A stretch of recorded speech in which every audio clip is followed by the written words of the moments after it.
Ang ating mechanics para po sa Make Me Laugh, dun po sa mga ngayon pa lang makakakita nito.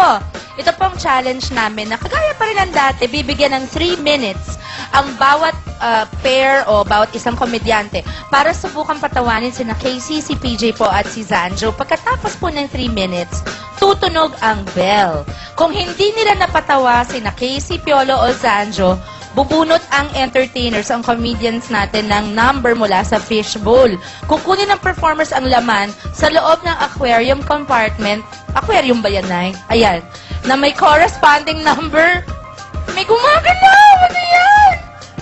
Baka hindi ako makatalon. May gumagalaw! Ano ba yan? Diyos ko! Ay! May lumalabas! Ano?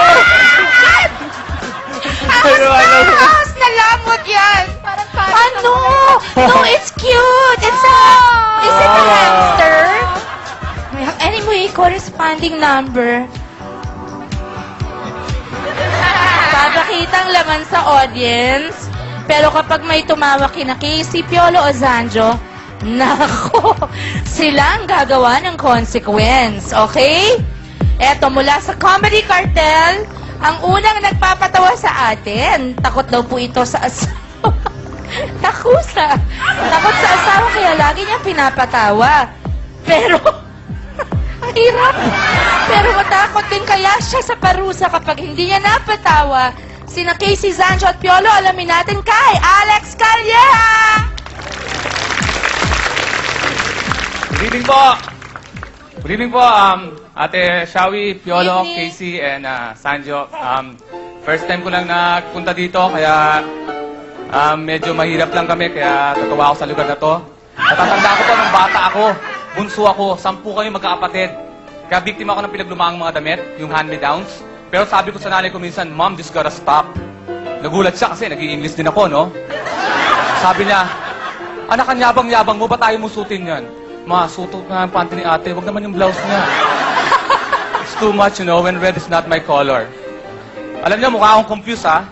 Sinisisi ko rin yung parents ko. Yung nanay ko, ang dami kong kalaro. Bilang sisilip niya sa bintana, Alex, magabulang kayo, wag lang kayong tatakbo. Be careful! Ang hirap naman. Oh, yung tatay ko, galing sa opisina. Pagdating niya, sasabihin sa akin, Alex, hanapin mo ang tsinelas ko. Pag hindi mo makita mo! Oo nga. Alam niyo, may tao-tao sa asawa, inaamin ko yan, ha? May kapitbahay kayong mayaman, ingit na ingit ako pag nag-aaway. Social eh. Pagdating ng asawa, lasing. Sasabihin ng babae, hey, you're drunk. I hate you, sabi ng lalaki. Stop it, stop it, stop it! Okay yun ah. Naglasing din ako. Pag uwi ko, sinalubong ko ng asawa ko, hayop ka, lalasing ka na naman. Hayop, hayop, hayop! Stop it, stop it, stop it! Bakit ka may kutsilyo? Sugatan ako. Pero, natutuwa ako sa asawa ko, minsan sinusurprise ako nun eh.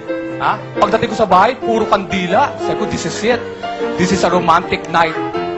Pagkakat ko, naka-90s. Naka-90s. Sabi ko, this is it. Sabi sa akin ng asawa ko, Alex, italibo ko at gawin mong lahat ng gusto mo.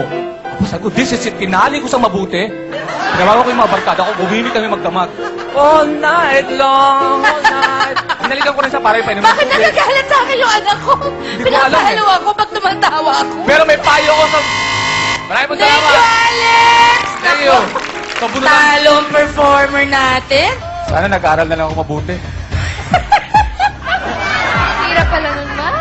Oh, wag mo ko titignan, anak. You know naman. 4! Naku, good luck to you.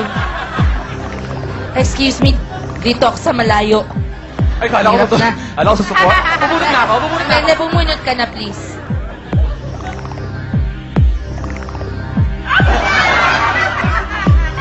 Nako, Alex! Nako! Yes! Rambutan! Yes! Salamat! Mga kaibigan! Nagsagan. Mabuti naman. Nagsagan. Ayan, there's... Thank you. Thank Salamat. you, Alex! Galing mo! Ayan. Okay, pwede nyo na i-release yung tawa nyo. Ayan. Ngayon naman, ba't di ba you like little animals? Diba? At, yeah.